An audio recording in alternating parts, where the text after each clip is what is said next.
أعوذ بالله من الشيطان الرجيم بسم الله الرحمن الرحيم إن الحمد لله نحمده ونستعينه ونستغفره ونتوب إليه ونعوذ بالله من شرور أنفسنا ومن سيئات أعمالنا من يهده الله فلا مضل له ومن يضلل فلا هادي له أشهد أن لا إله إلا الله وأن محمدا عبده ورسوله أما بعد يا حي يا قيوم برحمتك أستغيث أصلح لي شأني كله ولا تكلني إلى نفسي طرفة عين لا إله إلا أنت سبحانك إني كنت من الظالمين السلام عليكم ورحمة الله وبركاته. Apa khabar semua, sihat? Alhamdulillah, summa alhamdulillah, kita bersyukur kepada Allah Subhanahu wa taala, limpah inayah, pertolongan hidayah Allah taala kurnia dan bekalkan buat kita malam hari penuh barakah ini dapat sama-sama kita berkumpul di Dewan Baitus Salam ini untuk kita menghidupkan malam-malam Ramadan dengan kita memulakan majlis berbuka puasa. Setelah daripada itu dapat kita salat fardu maghrib secara berjamaah. Kemudian kita menyambung kembali program yang berikutnya, iaitu dengan menyantap juadah yang lebih berat. Dan di kali ini Allah Ta'ala kurniakan kepada kita nikmat atas nikmat, iaitu saat tadi kita mengisi kita punya keperluan badaniyah, maka sekarang ni kita mengisi pula kita punya rohani dengan majlis ilmu.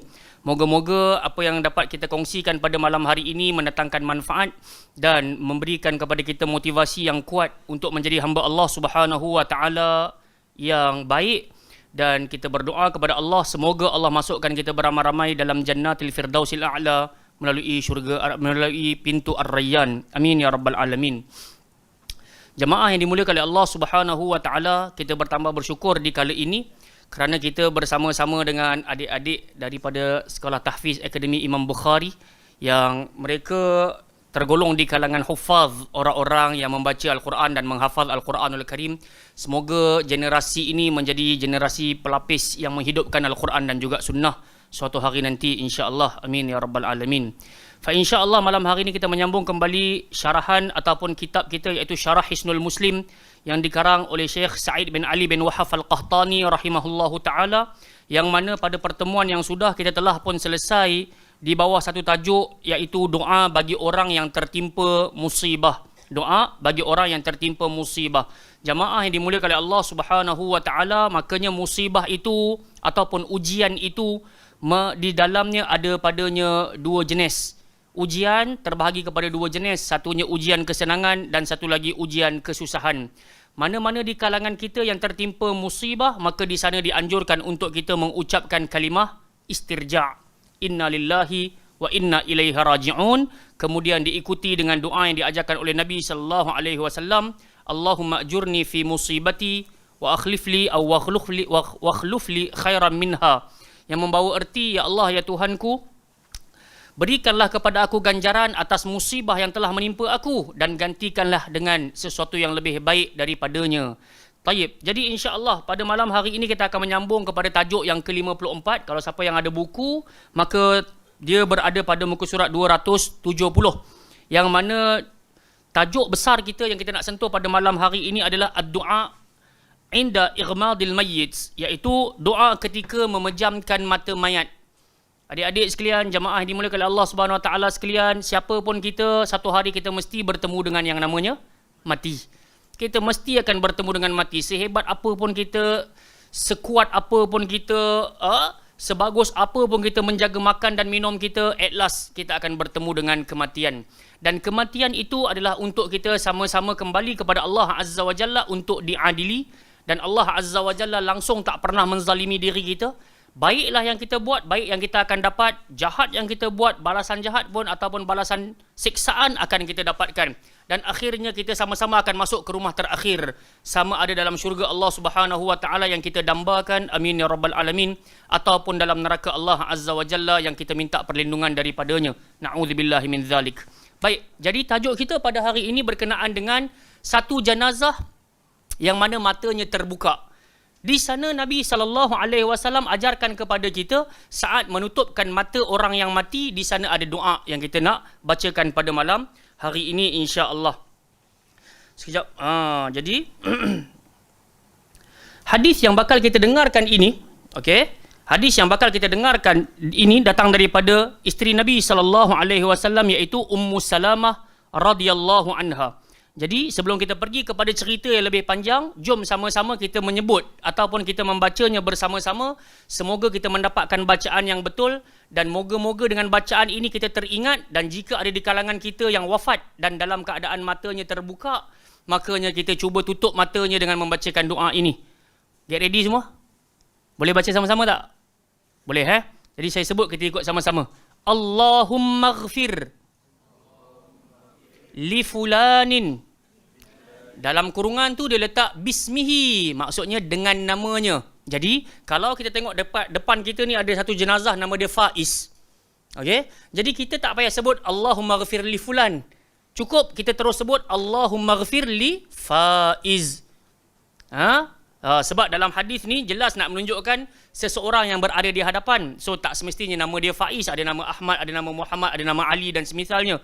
Jadi kita boleh terus sebut saja Allahumma ghfir li Faiz. Tapi dalam hadis ni kita nak bacalah secara umumnya doa ini. Sekali lagi, Allahumma ghfir li fulanin warfa' darajatahu fil mahdiyyin wakhlufhu fi aqibihi fil ghabirin waghfir lana walahu ya rabbal alamin wafsah lahu fi qabrihi wa nawwir lahu fihi. Baik, dengar baik-baik, ini adalah doa yang kita tahu dia adalah wahyu ghairu matslu. Apakah wahyu ghairu matslu? Dia adalah wahyu yang tidak dibacakan. Makanya kalau kita nak membaca doa ini tanpa tajwid pun tak jadi masalah lah. Cuma kita kena kenal pasti. Kalau baca ianya dengan sebutan yang betul dan tepat, itu jauh lebih baik lah. Tapi tak perlulah kalau kita nak dengung ke, nak panjang sampai 4-5 harakat, tak payahlah. Cukup dapat hafal pun dah besar rahmat. Dan kita tahu bila waktu terbaik untuk menggunakan doa ini. Sebab tu agama kita ni dah cukup solid dah. Dah sempurna dah, tapi ajaib. Ada di kalangan mereka-mereka yang cuba menghidupkan perkara-perkara yang langsung tak diajarkan oleh Nabi SAW dan juga apa yang tak terdapat dalam Al-Quranul Karim. Jadi apa yang nak diperjuangkan sebenarnya? Dan saya kira lah untuk diri saya dan orang-orang mereka-mereka si pejuang-pejuang kepada ahlul bid'ah ni kan. Perkara-perkara bid'ah ni, silap-silap doa ni pun dia tak hafal. Ataupun boleh jadi first time dia dengar. Yang kita belajar sunnah ni pun silap-silap malam ni first time kita dengar doa tutup mata jenazah ni. Dan dia terdapat dalam riwayat Muslim.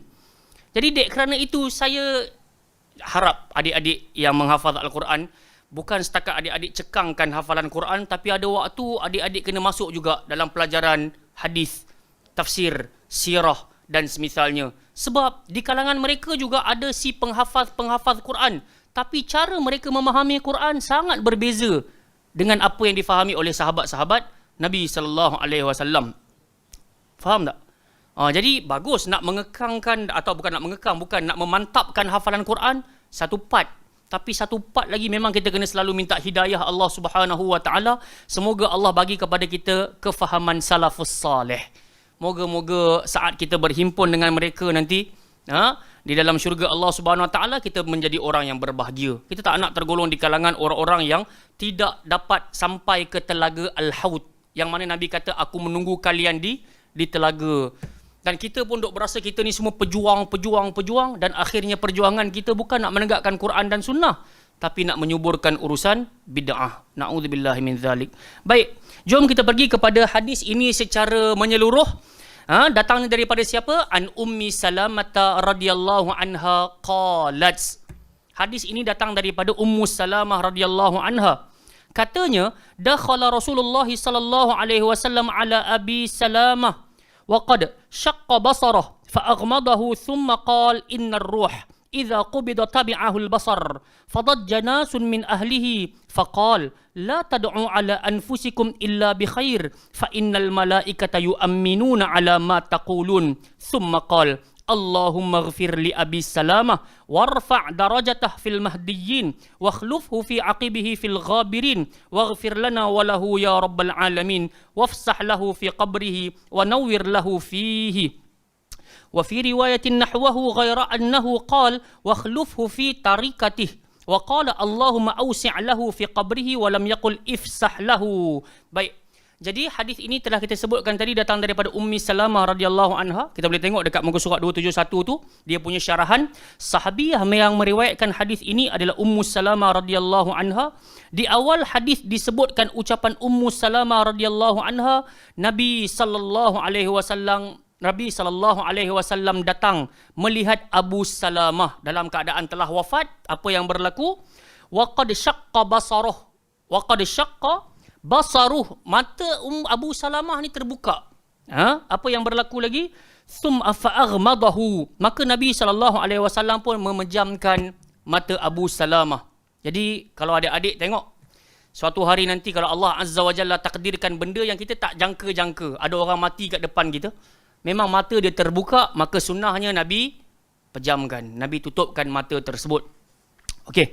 Kemudian Nabi SAW pun bersabda, mengapa jenazah ada keadaannya dia mati dalam mata terbuka? Maka Nabi pun kata, innar ruh, sesungguhnya roh, idza qubida tabi'ahul basar, apabila roh itu dicabut, pandangan akan mengikutinya. Pandangan akan ikut. Roh tersebut dicabut. Nanti kita akan syarah kenapa mata tersebut melihatnya. Lagi, apa kata Nabi sallallahu alaihi wasallam? Fadajja nasun min ahlihi, orang-orang daripada kalangan adik-beradik ke, saudara mara ke, kerabat-kerabat ke, semuanya akan haruk pikuk. Apa maksud haruk pikuk? Maksudnya dia kelang kabut, jadi tak tentu arah. Sebab apa? Jenazah dah meninggal. Jadi dia kelang kabut. Jadi gitu. Manusia akan macam tu biasanya. Faqala, jika berlaku urusan itu, kalau adik-adik tengoklah kan, ada orang mati, kemudian ada manusia-manusia yang, macam mana ni, dah mati dah dia, ya Allah, siapa nak tanggung aku, bla bla bla ni. Contohnya, maka Nabi pesan, supaya pesanan ni juga kita sampaikan kepada orang yang kelang kabut tadi. La tad'u ala anfusikum illa bi khair. Janganlah kalian mendoakan atas diri kalian, melainkan dengan hal yang baik-baik. Jelas tak? Maksudnya, kalau ayah kita kepejam, mak kita kepejam mata, so tak usah doa yang pelik-pelik. Aduhai, siapa lagi nak masak kat aku ni? Siapa lagi yang nak hantar aku pergi sekolah ni? Matilah aku. Tak mati insya-Allah. Yang penting Nabi suruh kita berdoa yang baik-baik untuk diri kita. Makanya kenapa? Sebab Nabi SAW sebut, fa innal malaikata yu'minuna ala ma taqulun. Sungguh para malaikat mendoakan apa yang kalian ucapkan.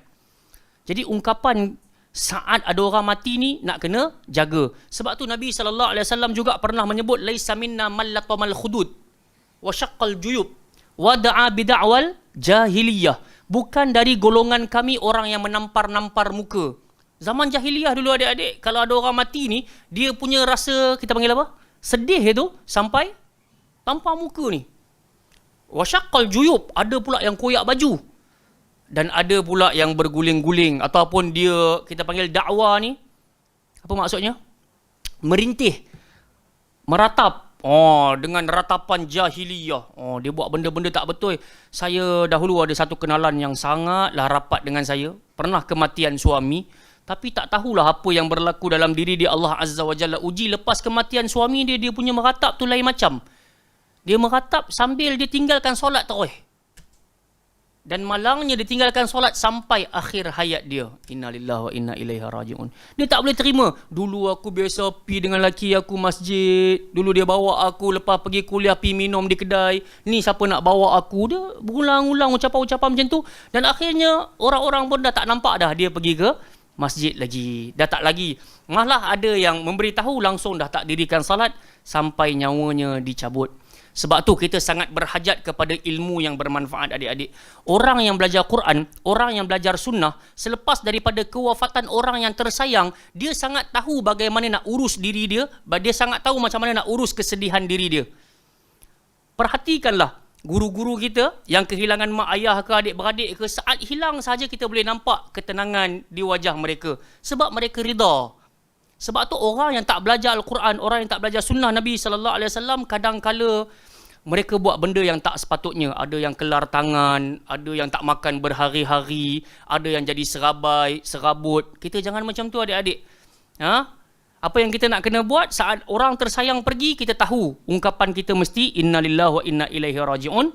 Allahumma ghfir lahu warhamhu wa'afihi wa'afu anhu. Allahumma ghfir laha warhamha wa'afiha wa'afu anha. Dan doa banyak untuk orang mati. Lepas ni tajuk besar kita pun adalah bacaan salat janazah. Ada di dalam takbir yang ketiga, kita dianjurkan untuk berdoa kepada orang yang telah mati. Jadi poin utamanya, kita bukan hanya ingat mak ayah kita hari 1, hari 3, hari 10, hari 40, hari 100. Semisal yang dilaksanakan oleh sebahagian orang Nusantara ni. Dia hanya rasa kalau tak buat benda tu, keluarga tu tak menampakkan kasih sayang. Macam yang berlaku kepada diri saya sendiri. Waktu kewafatan ayah dan ibu saya dahulu pun, memang ada di kalangan saudara mara yang bertanya, Faiz, masih kat kubur lagi ni? Masa kat kubur lagi. Lepas saya bagi tazkirah di atas kubur tu, baru berjalan beberapa tapak, pakcik saya pun pegang. Malam ni kita nak makan apa? Soalan tu, malam ni nak makan apa? Saya pun kata, nak makan apa? Jadi dia kata, takkan tak ada buat majlis-majlis kot? So saya kata, tak kot. Jadi dia kata, takkan tak nak buat? Saya kata, macam ni lah pakcik. Pakcik lapar, pakcik pergi restoran, pakcik makan, pakcik kenyang. Saya lapar, saya pergi restoran, saya makan, saya kenyang. Masing-masing kenyang, selesai masalah kita. Jadi dia kata, harap dia belajar sampai Timur Tengah. Sikit jasa pun tak boleh buat dekat mak ayah. Subhanallah. Jadi orang kita dia faham macam tu. Jadi kita nak kata apa? Allahumma hadi qaumi fa innahum qaumul la ya'lamun. Benda ni yang Nabi doa untuk orang-orang dekat Taif kan. Ketika mana mereka baling-baling batu tu kan. Jadi Nabi SAW tidaklah cakap dekat Malakul Jibal, kau pergi repeat, kau terbalikkan gunung ni biar dia orang semua mati. Nabi tak buat macam tu. So kita pun nak kena jawab dengan tegas lah. Sebahagian yalah, dan saya kira orang yang menentang lah, maksudnya dia lawan, kenapa tak nak buat tahlil apa benda ni semua kan, tak nak buat makan-makan di malam hari. Mereka sendiri pun tahu benda tu cuma setakat adat, kebiasaan, bukan keutamaan. Dan setelah beberapa waktu anak dia nak menikah, dia telefon saya juga, Pak Is datang rumah pakcik baca doa nanti. Yang awalnya sikit jasa pun tak boleh buat dekat mak ayah, dia marah kita ya sangat. Tapi selang beberapa bulan dia telefon kita juga, mai datang baca doa kita juga kan. Bukanlah kita nak bagi tahu kita ni bagus, tapi nampaknya dia tahulah. Dan saya demi Allah dan Rasul, kita yang belajar sunnah ni, kita tak pernah rasa rugi pun tak buat tahlil tu, tak pernah rasa berdosa pun tak buat kan. Tapi sebahagian orang boleh jadi dia terikat lagi kan. Hatta saya duduk dengan teman-teman saya baru-baru ni pun yang belajar sunnah juga di Arab Saudi, ketika kami duduk sama-sama melepak di waktu malam.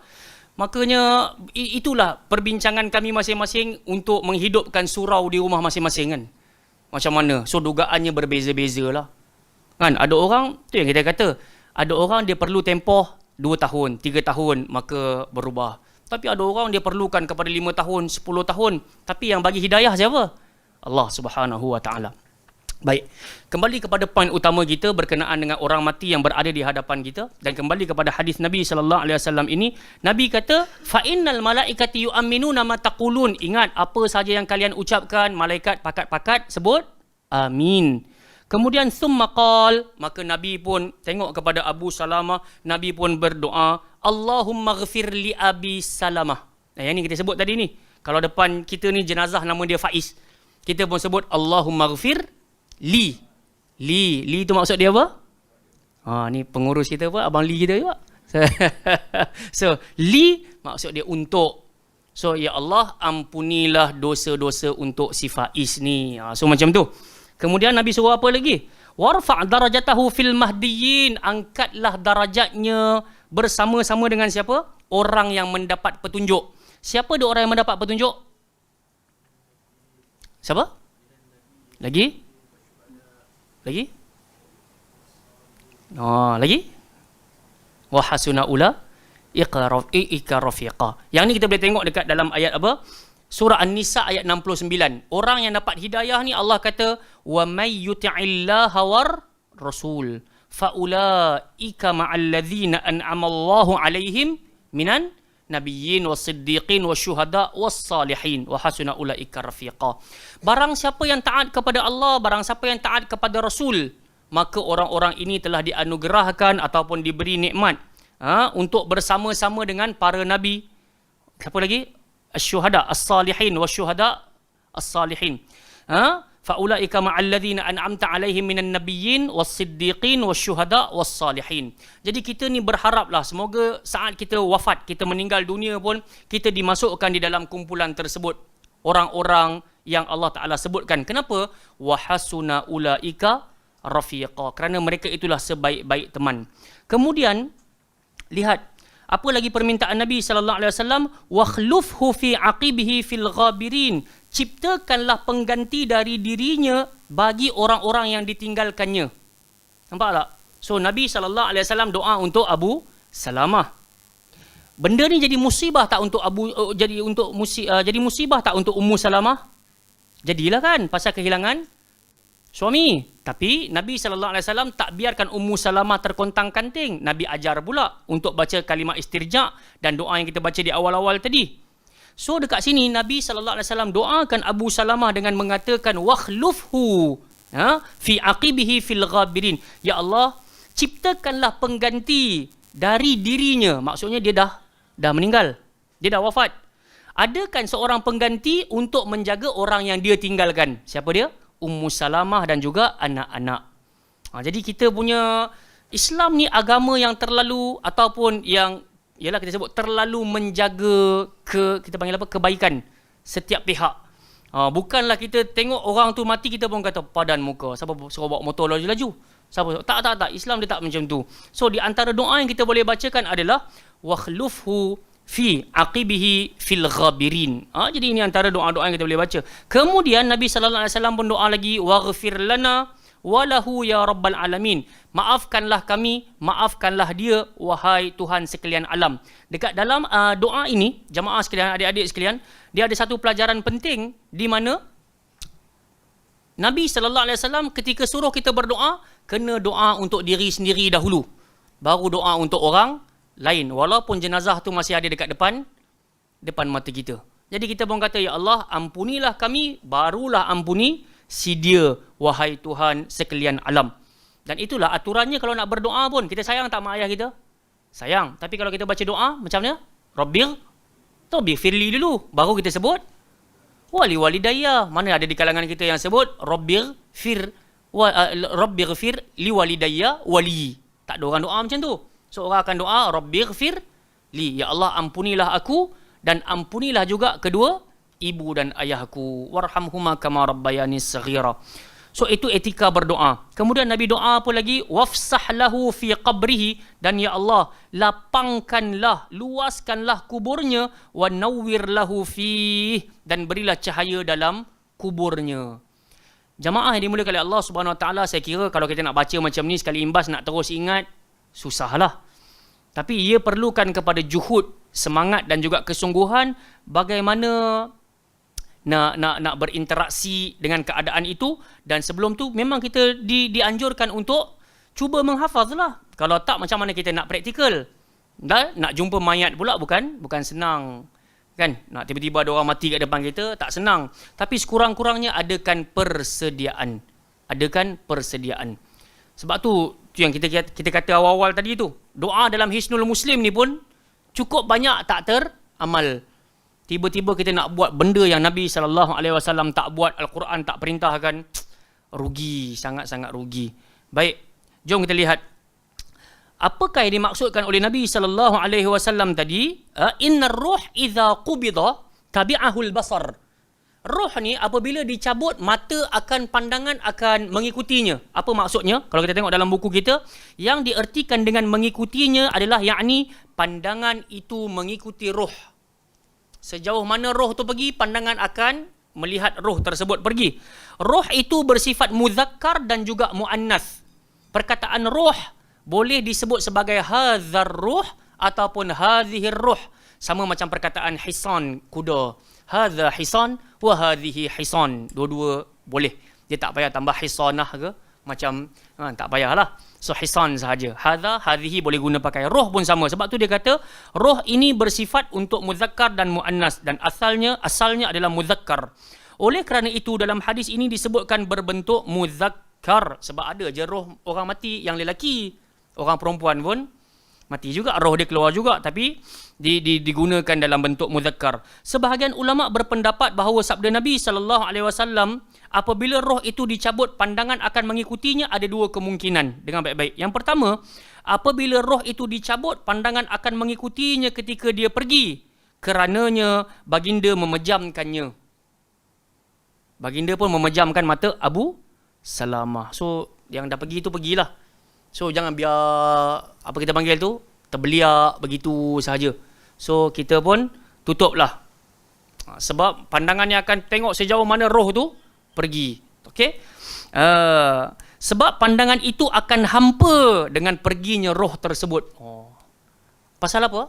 Dah tak lagi kembali. Bila tak lagi kembali, diberi tak ruang peluang untuk bertaubat? Tak ada dah. Saya dah pernah cerita, kita dah pernah kongsi dahulunya, jamaah sekalian. Ada beza antara taubat dengan istighfar. Taubat ni, dia hanya boleh dilakukan oleh siapa? Oleh siapa?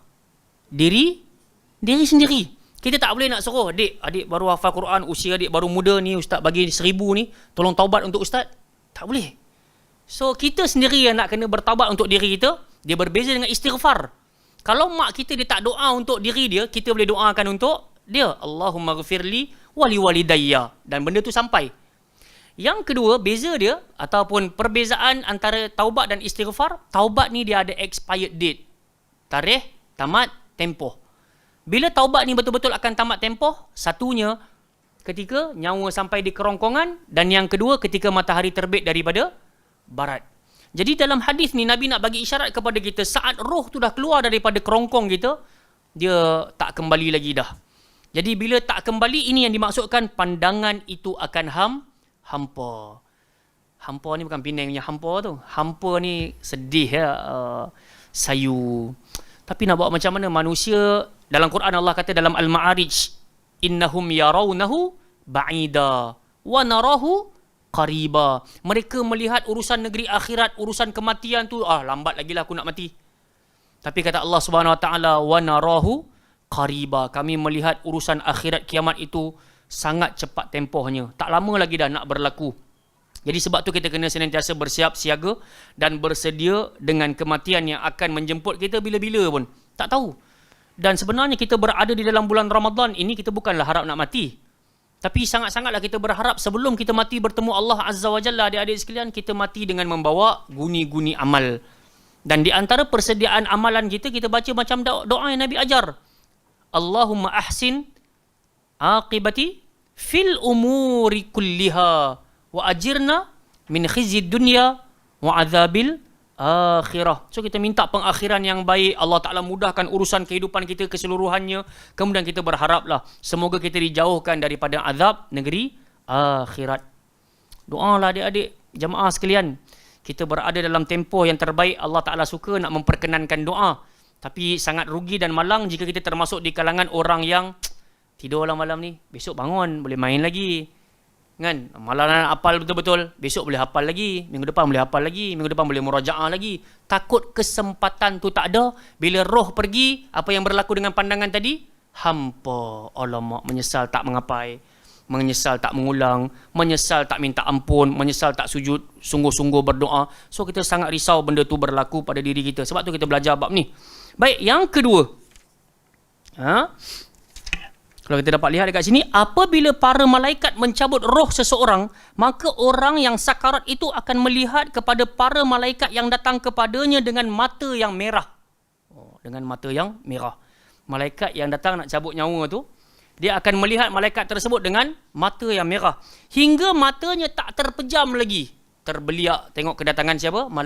Malaikah. Akhirnya kekuatan pandangan tetap seperti itu. Setelah roh meninggalkan seseorang yang sebelumnya dia bisa melihat dan membezakan sesuatu. Lain pula halnya saat dia hidup yang memiliki rasa dan gerak.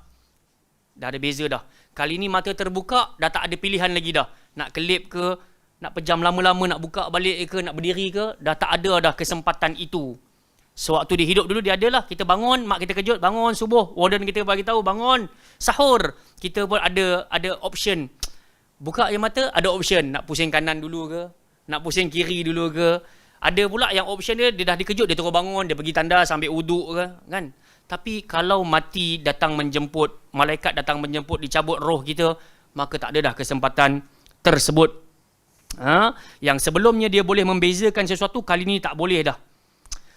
Namun tidak dimungkiri bahawasanya pada saat itu Allah Ta'ala maha sanggup untuk menyingkap penutup, membuka penutup darinya, sehingga mata dia bisa melihat apa yang sebelumnya ini dia tak dapat nak lihat. Faham tak? Kali ni kalau Allah Ta'ala terbeliakkan mata, maksudnya waktu nak mati tu, sebelum dia mati tu dia dapat lihat apa yang sebelum ni dia tak dapat lihat. Apa benda tu? Apa benda? Kita pun tak tahu. Wallahu Ta'ala a'lam. Benda ghaibiyat. Tak tahulah macam mana urusan kehidupan, urusan kematian kita akhir kelak. Sebab tu adik-adik sekalian, saya kira adik-adik dekat sekolah pun baca zikir pagi kot, zikir petang. Di sana ada doa, ya hayyu ya qayyum birahmatika astaghith aslih li sya'ni kullah wala takilni ila nafsi tarfat ain. Jangan tinggal doa ni. Jangan tinggal doa ni. Sebab kita betul-betul saat baca doa ini dengan pemahaman, kita serahkan urusan kita bulat-bulat kepada siapa?